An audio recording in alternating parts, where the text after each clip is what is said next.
Vamos a leer un pasaje hoy que está seguido al estudio anterior, que fue el de Jesús en Nazaret. Vamos a ir al Evangelio de Marcos capítulo 6.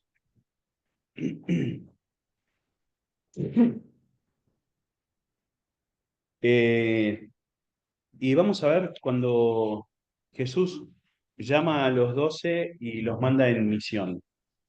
Vamos a reflexionar un poquito sobre este llamado y de qué consta el llamado, y cómo se implementa, cómo lo llevan adelante los discípulos. Todo eso vamos a tratar de pensarlo juntos esta noche, porque la idea de este estudio es hacernos reflexionar sobre nuestra misión, cómo Jesús también nos envía a nosotros.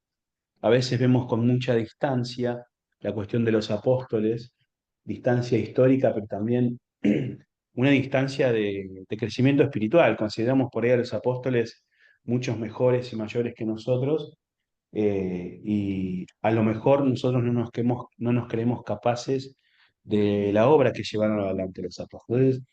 La idea es tomar los textos de los evangelios sinópticos hoy, Mateo, Marcos y Lucas, ver este texto a la luz de los evangelios y reflexionar un poquito sobre el llamado que Jesús nos hace, y cómo nosotros lo llevamos adelante. ¿Eh? Vamos a leer Marcos capítulo 6 desde el versículo 7 hasta el versículo 13, como un texto para introducir el estudio de hoy, y después vamos a ir al Evangelio por lo menos ver el Evangelio de Mateo en la estructura, cómo maneja este tema. ¿Eh? Vamos a leer entonces Marcos capítulo 6 desde el versículo 7 al versículo 13. Quien lo quiera leer, lo puede leer. Jesús llamó a los 12 y comenzó a enviarlos de 12 en 12. Les dio autoridad sobre los espíritus impuros y les mandó que no llevaran nada para el camino. Aparte de un bastón, no debían llevar mochila, ni pan, ni dinero en el cinto. También podían llevar sandalias, pero no 2 mudas de ropa. Les dijo: quédense allí hasta que salgan de ese lugar. Si en algún lugar no los reciben ni los escuchan, salgan de allí y sacúdanse el polvo de los pies como un testimonio contra ellos. De cierto les digo que en el día del juicio el castigo para los de Sodoma y Gomorra será más tolerable que para aquella ciudad. Los 12 salieron e iban predicando a la gente que se arrepintiera. También expulsaban muchos demonios y ungían con aceite a muchos enfermos y los sanaban. Bien. Una cosa acá nos da un panorama conciso de lo que es el llamado de Jesús. No ahonda demasiado en detalles, dice Jesús llamó a los 12 y les dio una tarea para realizar. ¿Estamos de acuerdo? Eh, Ahora, esta tarea, dice, estaba con una advertencia, y esta advertencia era, no van a necesitar nada, no lleven nada, porque todo lo que necesiten se los van a proveer. Y dice que salieron a hacer la tarea, versículos 12 y 13, y Mateo nos dice que expulsaban muchos demonios y ungían con aceite muchos enfermos y los sanaban. Vamos a tener todo esto de Marcos en mente, porque ahora nos vamos a ir al Evangelio de Lucas. Vamos a ir a Lucas capítulo 9, del versículo 1 al versículo 6. Vamos a leer.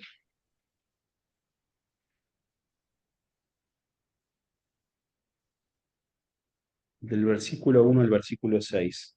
Quien lo tenga lo puede leer.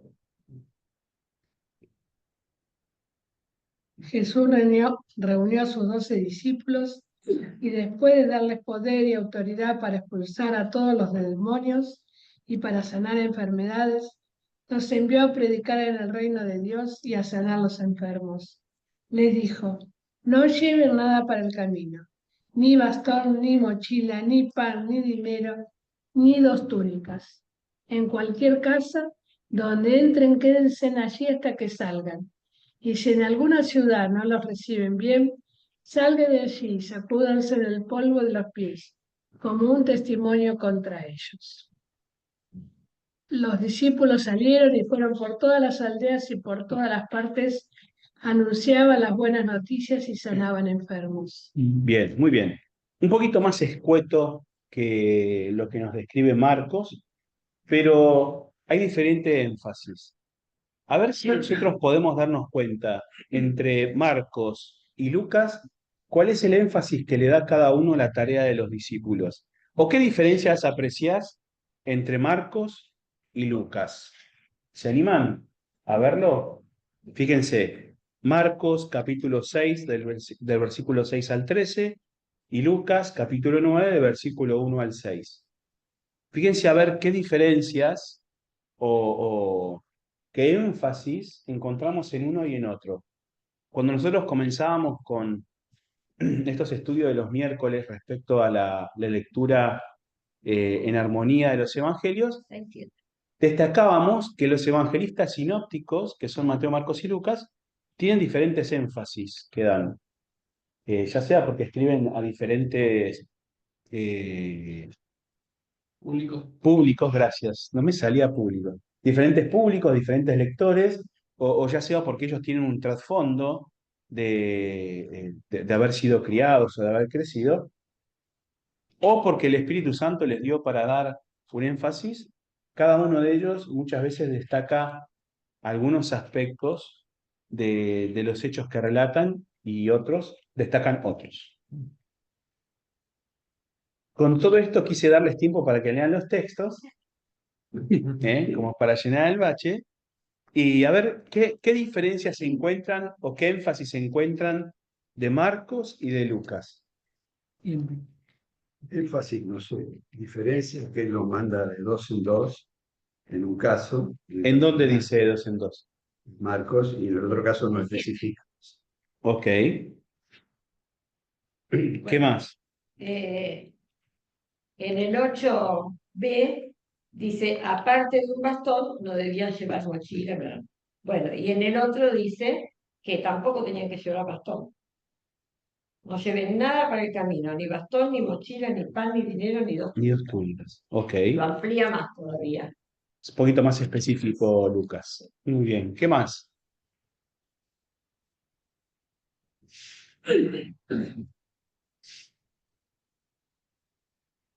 Por ejemplo, en Marcos dice que le dio autoridad sobre los espíritus impuros y en Lucas dice expulsar demonios y para sanar enfermedades. Ah, Sin duda, de las enfermedades. ah. Y a ver, y comparen, por ejemplo, versículo 12 y 13 de Marcos, compárenlo con el versículo 6 de Lucas. A ver qué énfasis o qué diferencias. Marcos dice que tenían que salir de la casa y sacudirse el polvo de los pies como un testimonio contra ellos. Si no, los recibían Ok, y no los querían escuchar. bien. Y en el otro dice, y sacúdanse en el polvo de los pies como un testimonio contra ellos. Es más escueto. Es más escueto. Sí. Bien. Ahora fíjense estos versículos que les digo. El 12 y el 13 en Marcos y el versículo 6 en Lucas.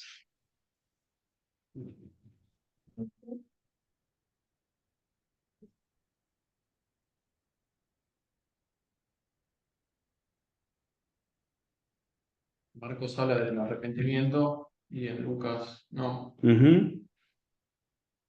solo de la buena noticia. ¿Y qué hacían los discípulos? Y Lo ungían con los aceite ungían con aceite. ¿A quién? a los enfermos ¿Y qué más? y los sanaban. Y falta otra tarea ahí, versículo 13 de Marcos. ¿Qué más? Expulsar demonios. Expulsaban demonios. Bien. Pero hay una diferencia ahí de tarea, cómo lo registra Lucas y cómo lo registra Marcos. Lucas hace más énfasis en la sanidad de enfermos. Decía que había muchos. ¿Eh?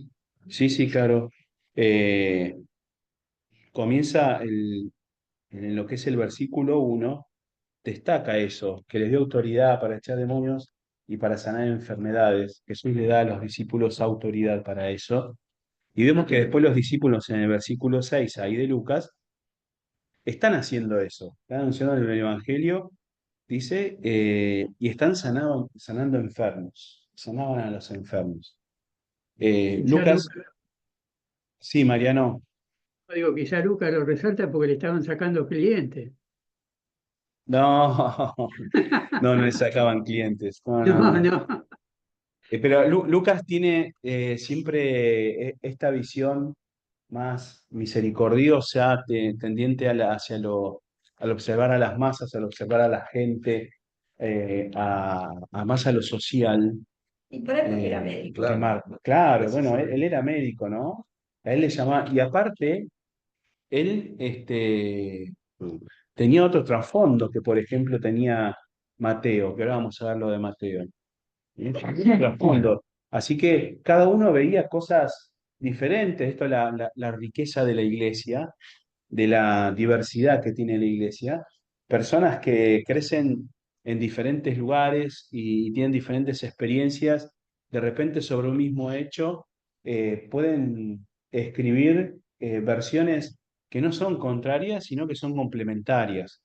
Y podemos enriquecernos nosotros hoy con estos relatos complementarios, tanto de Marcos y de Lucas. En Marcos tenemos Pero, más el énfasis de echar fuera demonios, por ejemplo, la cuestión espiritual. ¿Eh? Y en Lucas tenemos más la cuestión de sanidad de las enfermedades. Aparte, Lucas había estado en los últimos momentos con Pablo, mientras él estaba en la cárcel, Lucas lo visitaba y de hecho escribió sobre él. Por ahí tenía también como otro, no sé si decir otro nivel Tenía otra sensibilidad. de educación. También, claro, De bueno, preparación. posiblemente, pero posiblemente. ¿Qué ibas a Lucas decir, también, Mariano? para Lucas, digo, debe haber sido, por decirlo de alguna manera, como una especie de desafío, porque él siendo médico, ver que alguien sin ningún remedio, sin nada, se sanara, para él debe haber sido más llamativo todavía que para la gente común por ahí. Más allá de que no estaba la medicina adelantada como ahora, dentro de lo que él sabía, debe haber sido como una especie de shock o desafío ver algo realmente sobrenatural. Muy interesante, está bueno eso, ¿eh? ¿Cómo lo debe haber experimentado Lucas, él siendo médico? ¿Eh? Y Muy además su interesante. testimonio tenía este, un refuerzo de conocimiento acerca de la enfermedad Sí. y por supuesto en función también de la sanidad, Sí, obviamente. sí. Bueno, por eso el texto parecía indicarnos eso, que a él le impactó mucho la sanidad de los enfermos. Lo destaca. Marcos hace más un balance con la liberación de los endemoniados, por ejemplo. Por lo menos es lo que recogen en este mismo evento los textos de manera diferente o de manera complementaria. Pero si les parece, vamos al texto de Mateo, que es un tanto diferente al de Marcos y Lucas. Mateo capítulo 9.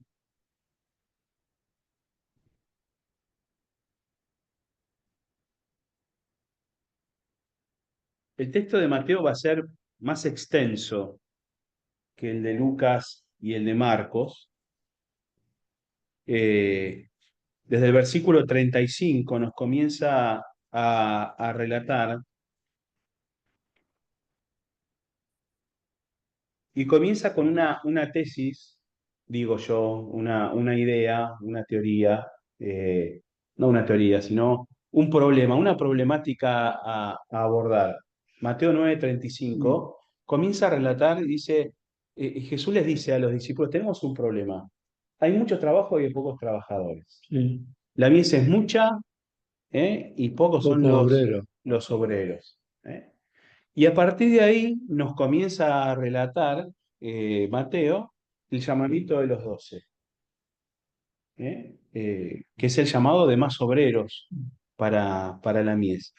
Pero esta no debería pasar desapercibido este texto de la mies, porque es una figura un poco escatológica. Cuando se habla generalmente de la mies, de cosechar la mies, siempre se está apuntando hacia el juicio final. Es una imagen muy utilizada por los profetas y por el Apocalipsis, por Jesús también, el tema de la cosecha y del campo que está listo para ser cosechado. De hecho, en su ministerio, Juan el Bautista, cuando lo ve a Jesús, dice, es el Cordero de Dios que quita el pecado del mundo, y habla también que Jesús es el que viene y pone el hacha ahí dispuesto a cortar el árbol. Es decir, los tiempos se están acortando, ya viene el momento de juicio. Jesús también, cuando comienza su ministerio ahí en Nazaret, lo que va a decir es, he venido a anunciar el tiempo agradable del Señor, haciendo relación con esa profecía que habla no solamente del año agradable del Señor, sino también del día de juicio, del día del Señor. Entonces, esta elección de los 12 está enmarcado también en una mirada escatológica. Decir, esto forma parte de los últimos tiempos. Este es el momento de la cosecha. Es el momento de enviar obreros a la mies y que comiencen a cosechar. ¿Eh? La cosecha, el levantar el grano, es una parte de lo que se llama todo el proceso de cosecha. Después hay que limpiar el grano. Hay que separar lo bueno de lo malo, hay que armar los fardos y todo La eso. cosecha gruesa. Se Pero levanta todo y después se clasifica. no sabría decirte muy bien cómo se llama, pero lo primero que se hace es levantar el grano. Bueno, a esto es llamado los discípulos, estos, lo que van a ser los 12 apóstoles, pero tiene una mirada escatológica esto. Es un anuncio de los últimos tiempos.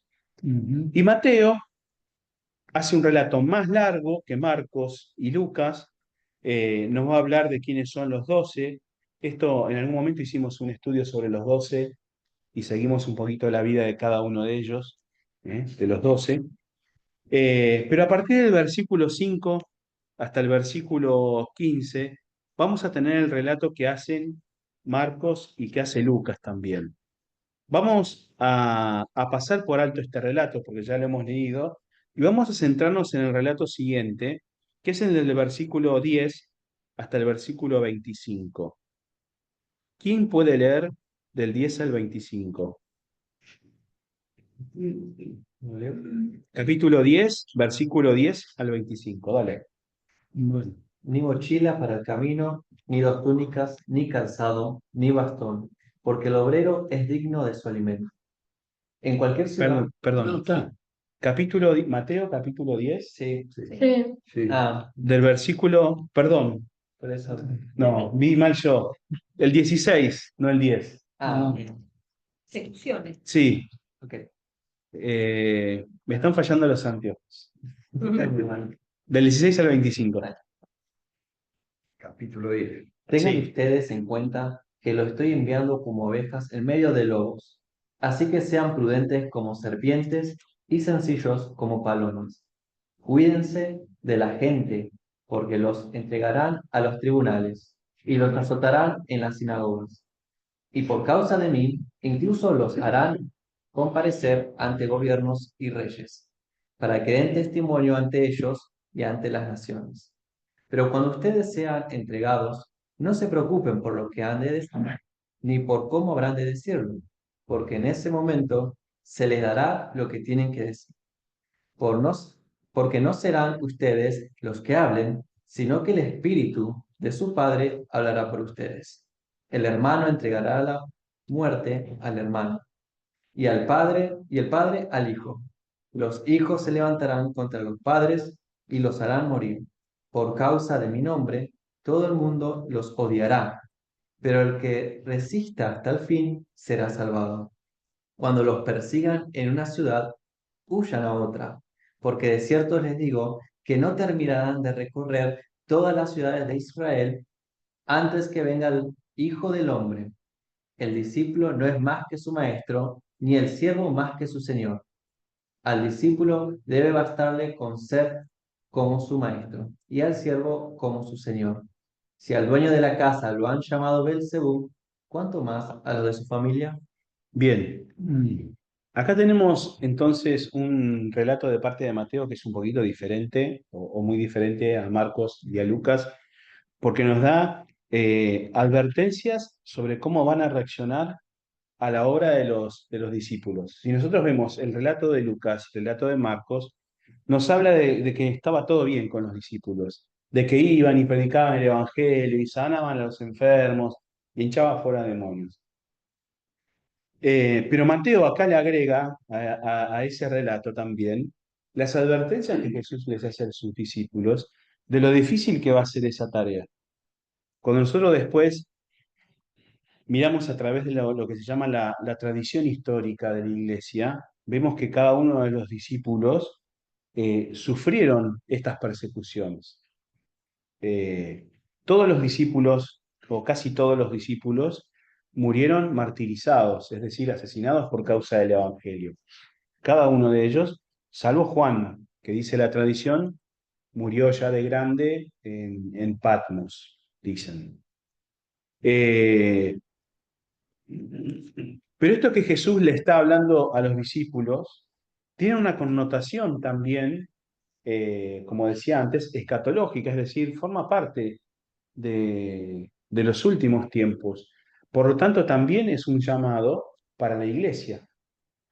No es solamente para los apóstoles lo que les iba a suceder, sino que es un llamado de advertencia a la iglesia de lo que cuesta muchas veces predicar el Evangelio. ¿Eh? Vamos a ver algunos de estas Una, advertencias que le hace digo, Jesús a los discípulos. Sí, una Mariano. cosa que también les advierte Jesús, que fue para mí mal usado, que dice, el que deje padre o madre recibirá 100 veces más, y dice con persecución, y que esa parte nadie la lee. Entonces la gente que sirve muchas veces cree que va a ser prosperado porque sirve al Señor directamente. Pero ahí agrega con persecución, no está siendo bien claro con eso. Sí, sí, sí, sí. Buen punto ese, Mariano. Ahora por ahí lo ampliamos un cachito, pero eh, la advertencia de Jesús lo pone en esta imagen, lo dice, no lo digo yo, lo dice el versículo 16, son enviados como ovejas en medio de lobos, así que sean prudentes como serpientes y sencillos como palomas. Le dio un panorama de que no iba a ser nada fácil No iba a ser el fácil, trayecto por donde iban a andar. pero junto con ese panorama les dice, No ustedes se, no pueden se, ser de esta forma. no se hagan problemas por lo que le pueda pasar, por lo que van a decir, pues se les da Eso viene después. impedimento. Antes les dice, sean Astuto, prudentes como serpientes y sencillos como palomas. ¿Qué creen ustedes que quiere decir eso? ¿Qué sería ser astutos como serpiente, como dice otra versión? Sagaz. Ser Cautelosos. cauteloso. ¿A qué más? Bueno, cautelosos. Podría apuntarlo a la jerga que usamos acá en Argentina como ser vivos, en el Ser sentido vivo, ser ser piola. despierto. Ah, ok. Ser en el de ser No vivo, aprovechadores, sino no, despiertos. despiertos, en ese sentido. Ok. Sí, sí, por el ser vivo acá en No, Argentina, sí, sí. ¿viste? Enseguida los ventajeros. Claro. ¿Qué más? ¿Qué más les provoca esto? Si Jesús Aparte nosotros, nos está dijera basado hoy, en sean astutos como serpientes, ¿qué la significaría para serpiente, nosotros? sí, salvo por las películas, generalmente la serpiente va y ataca. Y la serpiente no hace eso, serpiente es muy cautelosa y generalmente huye de donde cree que lo van a matar. Es decir, salvo que no le quede más remedio, la serpiente no pica. Es decir, salvo que se crea atacada o con riesgo. Es decir, le está diciendo a los cristianos, no se metan donde ya saben que, por eso le dice, huyan a otra ciudad cuando sean perseguidos. Me parece a mí, ¿no? Ujú. Bien, bien, está bueno, Mariano. ¿Qué más? Ruido, astuto. Precavidos. ¿Eh? ¿Qué más? ¿Se les ocurre algo más? Sencillos como paloma, de sencillez, ¿no? De Como palomas. humildad, exactamente. Mansos. Manso. Mansos. Estén preparados para lo que les pudiera pasar. Ujú. Estén atentos. Bien. Muchas veces en la Escritura encontramos un llamado a la iglesia, lo encontramos a través de parábolas, lo encontramos en las cartas de Pablo, por ejemplo, bueno, Pedro también, y es esta situación de estar despiertos. Esto, Santi decía, bueno, ser vivos, estar siempre atentos, siempre alerta como iglesia. Yo creo que la cuestión del ser astutos como serpientes va por ese lado, ¿viste? De estar atentos, de estar alerta con lo que está pasando alrededor. Me gustó lo que mencionaba recién Mariano, porque lo ató después a cuando Jesús les dice, huyan de una ciudad a la otra. ¿Eh? Lo vemos a Pablo, por ejemplo, muchas veces escapando de las persecuciones. Había un tiempo para escapar y un tiempo para quedarse. Pues a Pablo también lo vemos yendo hacia Roma sabiendo que eran sus últimos días. Pero había un tiempo también en el cual Pablo tenía que ser astuto como serpiente. No entrar en todas las batallas. Medir un poco dónde estamos parados, cómo hacemos para cumplir nuestro propósito. Tenemos una tarea como iglesia, ahora vamos a hablar sobre la tarea, pero no pasar por tontos, ¿sí? Astutos como serpiente quiere decir eso. Y mansos como paloma habla de nuestra humildad, habla de nuestra candidez, habla de nuestra sencillez. ¿De qué más habla? Y de no usar el Evangelio para estar discutiendo.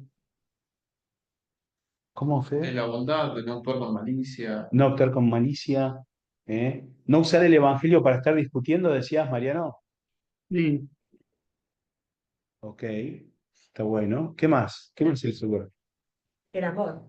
El amor. ¿Algo más? Mansedumbre. Mansedumbre. ¿Qué es mansedumbre? Mansedumbre. ¿Qué es la mansedumbre? Y ser mansos, sencillos, amables, como dice Pablo. Toda palabra que salga de vuestra boca sea sazonada con sal,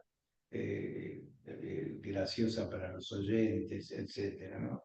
Yo creo que todo eso está enmarcado en un espíritu de mansedumbre y de sabiduría también, ¿no? Porque para predicar, la diferencia que había entre los dos primeros versículos que leímos de Marcos y Lucas es que Marcos habla del arrepentimiento y Lucas habla del reino de Dios y de anunciar el evangelio, que es lo mismo, ¿no?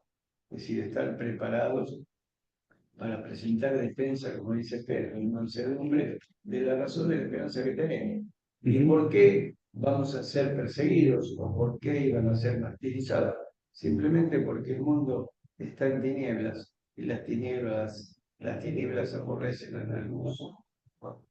La obra es del Señor, nosotros somos simples instrumentos, pero tenemos que tener, como dice astuto como serpiente, saber dónde nos metemos, ¿no? Por eso en otro versículo dice, cuando persigan, huyan de una ciudad a otra. Bueno, cuando destruyeron Jerusalén, todos los cristianos se fueron a Pelia, ¿no? Sí. Transjordania. Así que eso es ser astuto como serpiente, tampoco poner la cabeza en la guillotina en forma deliberada. Yo una vez escuché, me gustó la frase, ser mansos, no mensos. No, Claro, no mensos. Ser mansos, no mensos. mensos entonces. Mensos, sí, sí, sí.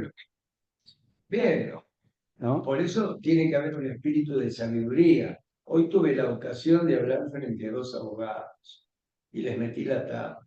No con la Biblia, no con la Biblia, con las evidencias. Y le dije, ¿puedo decirlo? Le dije, decirme vos que sos abogado.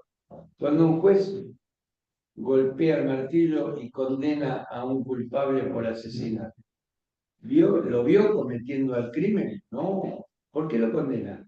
Por las evidencias. Aquí lo tenés. Ahí está la respuesta. Este mundo tiene millones de evidencias de que hay un Dios. E históricamente, gente que no era cristiana, ¿no? Como Tácito, Suetonio, dicen después Flavio Josefo, judío famoso, hay otros más, no me acuerdo, testifican sobre la muerte de Jesús. Testifican de que Jesús es. Bueno, vamos a hablar entonces de ese mismo testimonio del cual Jesús les advierte a los discípulos que no la van a pasar bien dando ese testimonio. Por esto que decía también Carlos recién, el mundo, y lo dice el último versículo que leímos, el versículo 25, el dueño de la casa lo llamaron Belcebú, cuanto más al de su familia, ¿no? Estamos o los discípulos eran enviados a un medio hostil. El mundo nos es hostil. El mundo por naturaleza es hostil. La sociedad, la cultura humana es hostil a todo lo que tiene que ver con Dios y a su iglesia, ¿no? Entonces, ahí nosotros tenemos, o los discípulos eran llamados, y digo, pensemos si nosotros también, a ser astutos como la serpiente y mansos como paloma, y tratemos de bajarlo para nosotros. ¿Qué significa para nosotros el ser astutos como serpiente en el día de hoy? ¿Y qué significa el ser mansos o humildes como palomas? La idea es poder reflexionar sobre esto y pensar qué quiere decir para nosotros hoy. Hoy no estamos en un tiempo de persecución abierta de la iglesia. Digo persecución abierta, pero la persecución existe. Es decir, uno como cristiano muchas veces, no sé si le ha pasado a ustedes, a mí me ha pasado, uno a veces no quiere decir que es cristiano porque lo van a tratar de retrógrado, de cavernícola. Bueno, O te rechazan. te rechazan directamente. Sí, sí, sí, claro, claro. Bicho. Claro. Entonces, La evidencia, si me permitís. Jesús les dice, os van a perseguir, los envío como ovejas en medio de lobos, y está diciendo que los manda al muere, y cualquiera que recibe ese mensaje, dice, bueno, si me mandas al muere no voy. Sin embargo, ellos fueron. Esa es la evidencia, contundente, no tiene respuesta lógica. sí, pero aparte de ellos tenían una evidencia muy fuerte que tiene que ver con las señales que los acompañaban. Bueno, ¿No? por eso fue. Leíamos recién en Marcos y en Lucas que ungían a los enfermos y los enfermos eran sanados Endemoniado. y los endemoniados eran liberados. O sea, había evidencia de ese poder. Ahora vamos a ir y vamos a terminar con ese punto del poder, pero avancemos un poquito por el capítulo 10 porque siguen las advertencias desde el versículo 26 hasta el versículo 33, nos habla, está puesto el título ahí, sobre alguien hay que ¿A temer. quién debe temer? ¿Eh? Fíjense, vamos a ver a quién hay que temer. Eh, Dice versículo 31, vamos a leer del 31 al 33. Quien lo tenga lo puede leer. Y que no teman, pues ustedes valen más que muchos pajarillos. A cualquiera que me confiese delante de los hombres, yo también lo confesaré delante de mi Padre que está en los cielos. Y a cualquiera que me niegue delante de los hombres, yo también lo negaré delante de mi Padre que está en los cielos. Bien, entonces Jesús dice, fíjense bien, los van a perseguir, no sé, los van a insultar, ponerle todo lo negativo ahí. Pero a esos no les tengan miedo. Utiliza ahora esta imagen, este ejemplo del pajarillo, diciendo, si algo tan pequeño, insignificante, vale para Dios, ustedes son mucho más valiosos. Sin embargo, ¿a qué es que tenemos que temer? A negarlo. A negarlo. ¿A quién deberíamos temer entonces? A Dios. No teman a que los persigan, teman a Dios. teman en negar a Dios, porque si ustedes me niegan, yo los voy a negar también. El sábado estudiábamos con los jóvenes, hablábamos de este oficio que tiene Jesús de abogado nuestro. ¿Eh? Hablábamos de Jesús como sumo sacerdote, como abogado. Jesús está en presencia del Padre, intercediendo por nosotros, abogando por nosotros. Y dice, si ustedes me niegan, yo también los voy a negar. Y de eso tienen que temer, no de predicar el Evangelio, no de orar por los enfermos, no de liberar a los cautivos. Tengan temor de Dios, de negarme a mí. Entonces, el llamado que Jesús les estaba haciendo a los discípulos es un llamado muy importante. Es el sentido de sus vidas. Por lo menos los discípulos lo entendieron así. Por eso se animaban a tanto. Por eso dejaron su oficio, por eso dejaron su tierra, dejaron su país y se fueron a otros lugares a predicar el Evangelio. Había un llamado de Dios para eso. No quiere decir que nosotros también lo tenemos que hacer. Eso es lo que le dijo a los discípulos, ¿a dónde iré? Si no es a vos, que vos tenés palabra de vida eterna, le dijo Los discípulos a a Jesús. Jesús. ¿Eh? Cuando, ¿a dónde iré? Cuando le dijo, ¿usted qué piensa? Pero si no es a ti, le digo, porque vos tenés palabra de vida eterna. Ujú. ¿Entendieron? Era su razón. Seguir a Jesús era su razón. Y esa razón los movía a otros lugares y a enfrentar todo ese tipo de problemas. ¿Eh? Para que predique el Evangelio puede negar a Jesús, imposible. Y puede pasar, porque ¿qué le pasó a Pedro? No vamos a caer en esa discusión esta noche, Pasando su pero pellejo, cuidando su pellejo, pero le ganó. Pedro no cayó en herejía, Pedro cayó en cobardía, que Ay, es bueno. distinto. Pero la negación, negar a Jesús para que Él nos niegue ante el Padre, No, y no. habla de incredulidad absoluta, que es lo que hablamos de la semana pasada. El Evangelio puede dudar, como aquellos que fueron a Galilea lo estaban viendo, y la Biblia dice, pero algunos dudaban. Bueno, pero eso no es negar. Negar es directamente no creer en Jesús. Cuando nosotros aceptamos a Cristo, jamás lo podemos negar en ese sentido, en el sentido que Jesús nos niega delante del Padre. ¿Estoy en lo cierto, Marco? no, sí, de eso nos habla la perseverancia de los santos, ¿no? Pero volviendo otra vez al tema, y ya me perdí donde estaba, versículo 33. Entonces, ¿a quién debemos temer? Bueno, temamos a no obedecer lo que Jesús nos dice. Claro. Ese es el punto. Y la palabra Tememos eso. entonces miedo no es miedo, es reverencia, el saber que hay un Respeto. reverencia absoluta cuando hablamos de Dios, ¿es cierto? Respeto, bueno, más, no sé si es chica la palabra, reverencia absoluta, ¿no? Bueno, con todo lo que puede Sí, decir sí, sí, sí. esa- Bien, esa- entonces, no perdamos esto del bloque de Mateo, que nos habla de lo mismo que nos hablan Mateo perdón, Lucas y Marcos, pero además nos pone unas advertencias, nos habla sobre las consecuencias de predicar el Evangelio y nos va a hablar también de que Jesús termina siendo causa de división. ¿Eh? Por ejemplo, el versículo 38 y 39 dice, el que no toma su cruz y me sigue no es digno de mí. El que haya su vida la perderá y el que pierde su vida por causa de mí la hallará. Todo esto hace para enfatizar la importancia del llamado, la importancia de la necesidad, la importancia de la actividad de los obreros a ir a recoger a la mies. Es un hecho profundamente importante a nivel cósmico de lo que está hablando Jesús en este momento.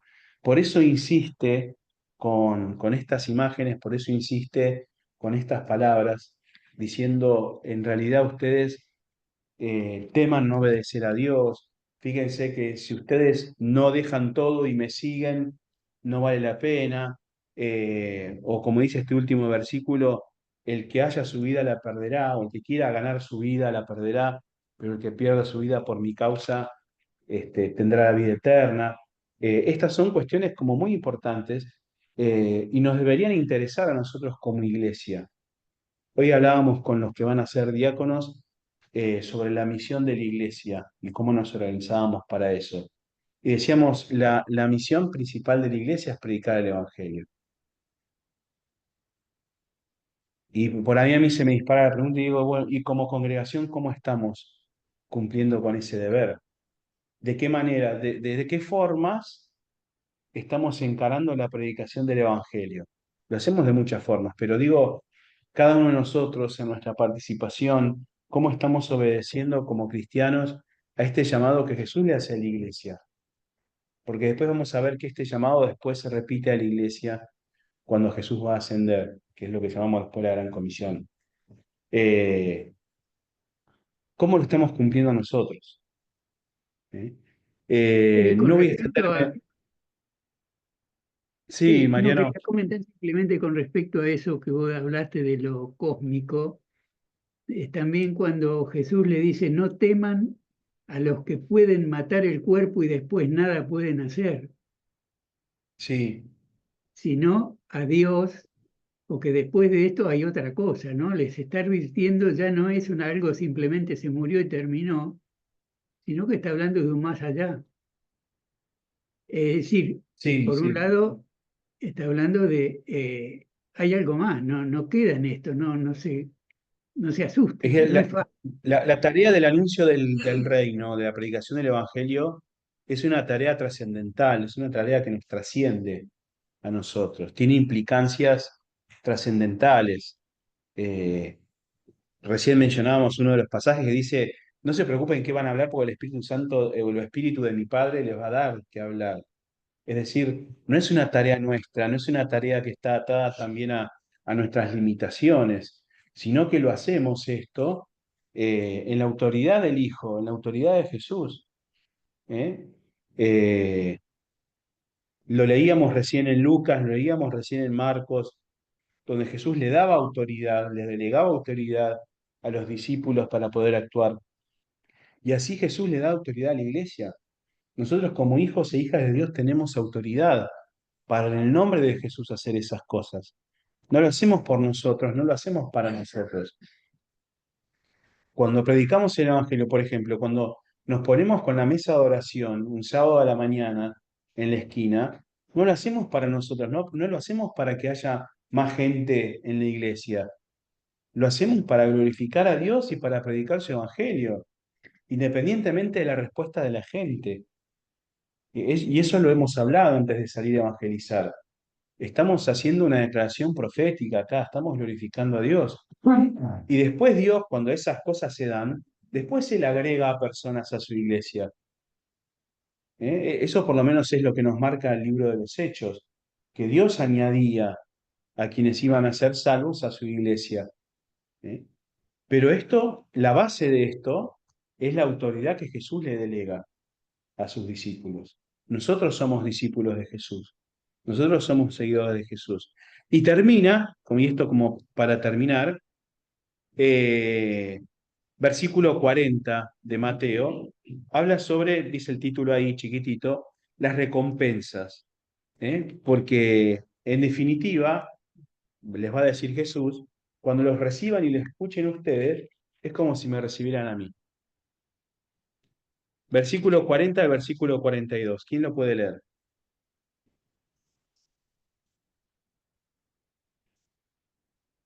El que recibe un profeta recibirá igual recompensa, y el que recibe a un justo porque es justo recibirá igual recompensa que el justo. De cierto les digo que cualquiera que dé a uno de estos pequeñitos, aunque sea un vaso de agua fría, por tratarse de un discípulo, no perderá sus vidas. Bien, a mí me gusta pensarlo de esta manera. Uno encuentra gozo en la predicación del Evangelio, aún en medio de las persecuciones, aún en medio de las vicisitudes que trae el predicar el Evangelio. Yo digo, es un deporte de riesgo predicar el Evangelio, ¿no? Hoy, pobre Santi comentaba que se cayó de la moto y se lastimó. Y digo, bueno, pero te encanta andar en moto. Y sí, está buenísimo sentir la adrenalina, qué sé yo, ¿verdad? Y el Evangelio es un poco eso. Vas, predicás y ves cómo Dios transforma a la gente, pero después tenés un montón de vicisitudes. Algunos te dan vuelta la cara, te hablan peyorativamente. Bueno, uno porque por predicar el Evangelio también. Entonces, este sabor como a veces un poco agridulce en la predicación del Evangelio. Pero si Jesús nos dice, mirá, vos dale bolilla a lo que Dios te dice, no le des bolilla a los demás, que en definitiva nos dice esto, no le des bolilla a los demás, dale bolilla a lo que yo te digo y vas a tener recompensa. Lo que vos vas a estar haciendo no va a caer en saco roto. Eso es básicamente lo que dice. ¿Eh? Entonces, como iglesia, eso también debería animarnos de decir, bueno, pero esto es re poquito, les estamos dando a quienes pasan una bolsita con té y mate cocido. Bueno, pero pensemos que eso es una declaración también que estamos haciendo de parte del Señor. ¿Eh? Y el Señor dice que esos actos no van a quedar sin recompensa, aunque parezca que le está dando un vaso de agua al más chiquitito. ¿Se entiende la imagen? Aunque parezca que no tiene sentido lo que estás haciendo, que es poquito, en el reino no queda sin recompensa. Entonces, eso es también para que no nos sintamos nosotros inútiles, o que no vale lo que hacemos, o que lo que hacemos para el Señor es poco. Es un montón, el Señor valora todo. Y trabajamos para Él y trabajamos por Él. Y el estudio de esta noche es también para glorificar a Dios y para predicar su palabra. Y lo hacemos por eso, ¿eh? No porque quiero que me vean en cámara. ¿Sí? El otro día el pastor contaba, escuché, que a mí más de una vez me pasó también. Gané 5 almas para el Señor. Y no, vos no ganaste nada. El Señor ganó a través de, te usó a vos, pero el que ganó es el Señor. Y nosotros uno quiere aparentar. Ya llevo 50 personas a los pies del Señor, que es muy, nos acostumbramos a querer ser yo. Ujú. Pero bueno, esto es para tener una mirada un poquito del hecho de ser iglesia, ¿eh? Que no depende de nosotros el trabajo que estamos haciendo. Siempre y cuando nosotros seamos discípulos del Señor, tenemos autoridad para poder obrar. Y Él se ocupa de nuestras recompensas, Él se ocupa de darnos todo lo que necesitamos para poder hacer la obra. Por eso les dijo, vayan, no lleven nada, van a tener todo lo que necesiten. Después más adelante, es verdad, les dijo, ¿se acuerdan cuando yo les dije no lleven nada? Bueno, ahora sí lleven. Y si tienen un cuchillo por ahí, llévenselo también, pues les va a hacer falta. ¿Eh? Pero el Señor nos va a dar todo lo que necesitamos para hacer su tarea. Estamos acá para hacer su tarea, estamos acá para predicar el Evangelio.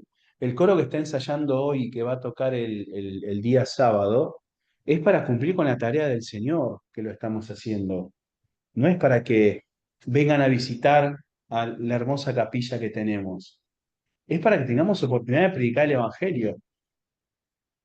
Entonces, como congregación, como iglesia, cada uno de nosotros como persona, tiene que estar enfocado en eso. Estamos para seguir al Señor, para ser sus discípulos. Él nos da autoridad.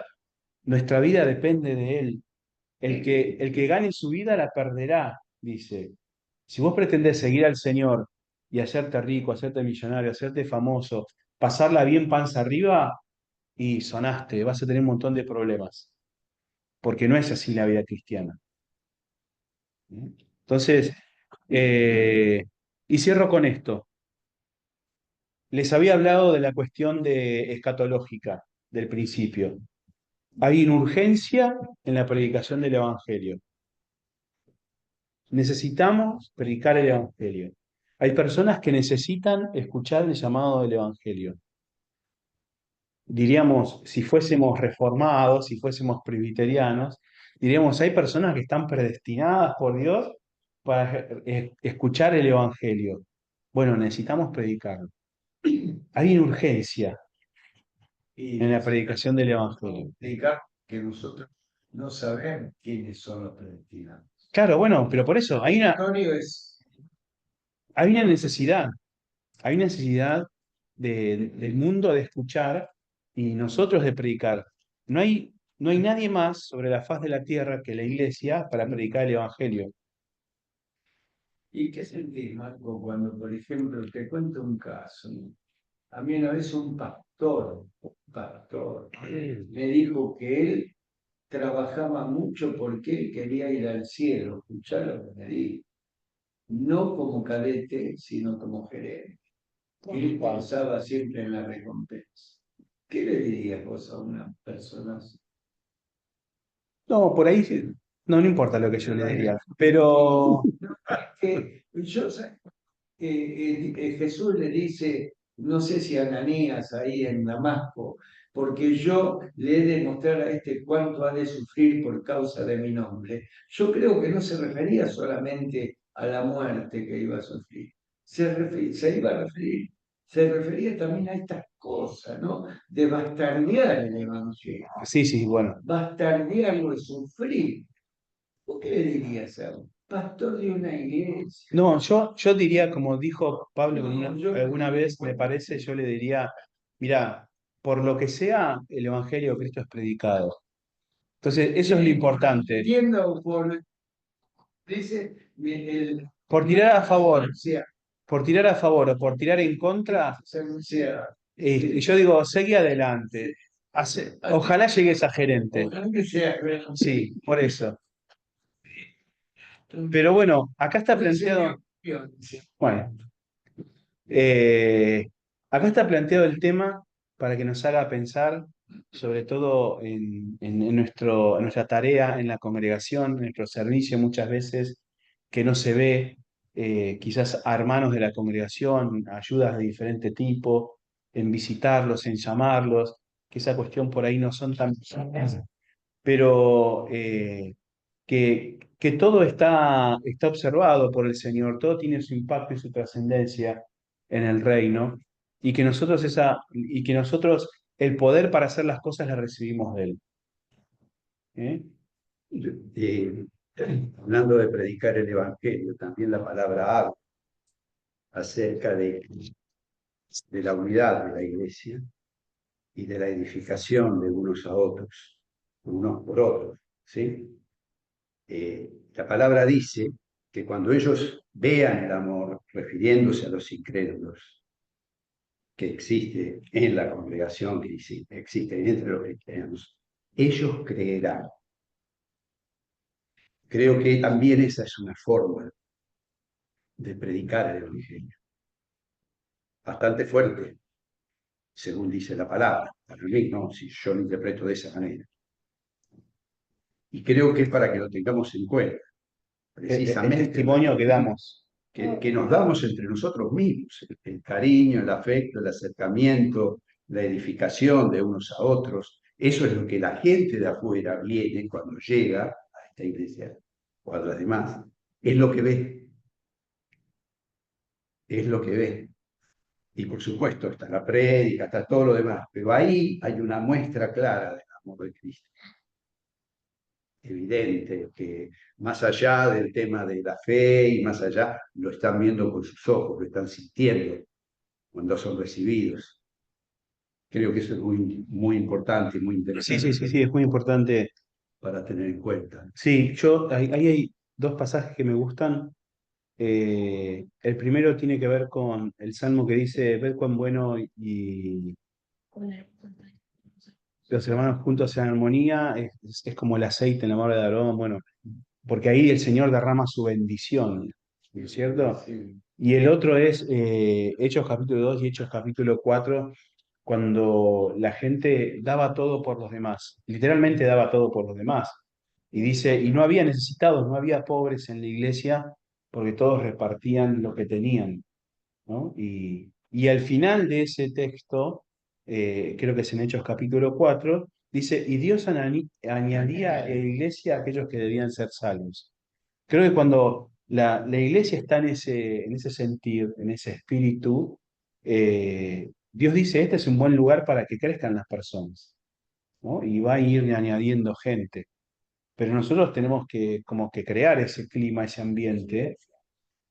Ser confiables es una buena palabra, está bueno, ser confiables, para que la gente cuando se acerque diga, ah, mirá, qué amable que me atendieron acá, qué sé yo, y ahí de paso, pa, le damos con el Evangelio. Estén unidos en espíritu y en verdad. Sí, Andrés. Obviamente Dios es espíritu, y como nosotros somos espíritu, Dios se manifiesta a través de nosotros, que somos el cuerpo, a las personas. Entonces, yo recuerdo, y la vi el otro día a Elvira, y le volví a decir cada vez que la veo, le digo, que cuando yo llegué a esta iglesia, que llegué en una condición, si bien soy creyente y demás, necesitaba del amor de Dios, cuando yo llegué a la iglesia, Elvira estaba sentada en el asiento de atrás, y la salud y ella me abrazó. Y yo no sentí el abrazo de Elvira, yo sentí el abrazo de Dios. Y ser instrumento de Dios y ser el cuerpo de Cristo, eso es el secreto. Dejar que el Espíritu Santo nos tome para ser el cuerpo y poder manifestar a esas personas que vienen, como vine yo hace 3 años, a ser abrazada por Dios. Porque yo sentí el abrazo de Dios, no del día. ¿Entendés? Entonces, nosotros tenemos que ser eso, un instrumento de Dios y ser eso. Yo le había puesto un título al estudio de hoy y es Él los envió, ¿no? Él los envió. Y Él nos envía a nosotros, somos enviados. Considerémonos, de hecho las palabras nos llaman así, que somos enviados de Jesús, somos embajadores, somos gente que representa de alguna manera a Dios, a Jesús. Así que por lo menos reflexionemos en esta idea en estos días para nosotros, para la congregación, y podamos medir quizás cuán bien estamos representando, cuán bien estamos funcionando como enviados de Jesús. Hay esa canción que dice, Dios nos envió a su Hijo Cristo. Él es Salud, salud, paz y perdón. O hace rato que no sé qué ya me olvidé. Él nos envió a su Hijo Cristo. Él es Ujú. salud, Y paz Él nos y envía. perdón. Así como a Él lo enviaron, Él nos envía a nosotros. ¿Eh? Yo creo que lo que aliviana bastante la carga de predicar el Evangelio puede ser lo que le decía una mujer del pastor al pastor. Dice, el sembrador salió a sembrar y ahí pará vos de contar. Sí, porque el crecimiento lo da Dios. A veces nosotros tiramos la semilla y nos quedamos al lado del cantero esperando que salga la plantita o el fruto. Y uno creo que tiene que tirar la semilla. La función nuestra es esa, nada más. Sí, Y a sí, sí, veces sí. Por nos genera eso, ansiedad querer ver enseguida el crecimiento, el fruto. La palabra dice, uno regó, no, como es, uno regó, el otro, no, pero entró la No sé, semilla, pero el crecimiento lo da Dios. así es, así es. Yo Sí, tengo Lili. Pensamiento sobre eso. Creo que a los nuevos creyentes hay que acompañarlos, hay que guiarlos, hay que explicarles, hay que estar constantemente con esa plantita tierna, porque esa plantita viene, qué sé yo, no sé, alguien y se la come, viene el sol y la seca, viene el pedregullo y la aplasta. Entonces, bueno, hay que cuidarlo la plantita, porque la tarea de uno no termina solamente con evangelizar o llevar la palabra. Vino a la iglesia, ya está, yo ya lo pongo ahí, que se encargue el pastor, las autoridades, y yo me voy para buscar otro. No, porque son personas muy importantes y valiosas cada una. Y hay que continuar, no hay amalgamarnos en ese cuerpo. Esa persona nueva, bueno, a ver qué va a hacer. Va a ser oreja, va a ser un dedito chiquito por ahora, pero después por ahí, el día de mañana es un pastor. Sí, sí, sí, claro. Hay que discipular. Totalmente. Ir y hacer discípulos. Bien, nos quedamos entonces pensando estas cosas. Vamos a ir a nuestro tiempo de oración. Acuérdense, el Señor nos envía, somos enviados. Así como envió a los 12, vuelvan a leer el texto de Marcos y de Lucas, que es más conciso, y piénsenlo para nosotros, reemplacen los nombres de los discípulos por nuestros nombres. El Señor nos eligió y nos llamó también para ser enviados. Así como el Padre lo envió a Él, así nos envía a nosotros. Amén. Amén.